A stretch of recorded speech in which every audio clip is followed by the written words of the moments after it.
Привет, я Ахалбекова Фарида. Родилась 11 июля 2013 года в городе Карабалта. В 2016 году я пошла в детский сад «Золотой петушок».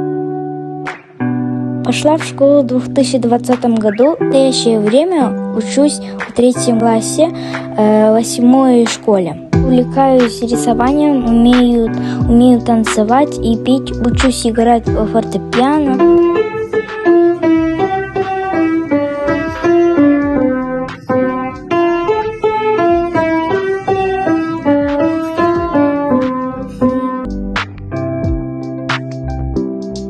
Моя болезнь была диагностирована 14 июня 2022 года, и с тех пор я болею своей болезнью.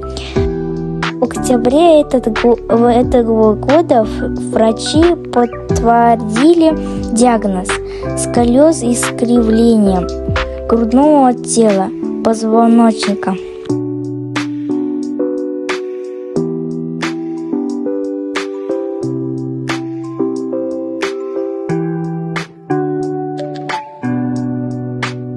Я надеюсь, что я скоро вылечусь. Спасибо всем за поддержку.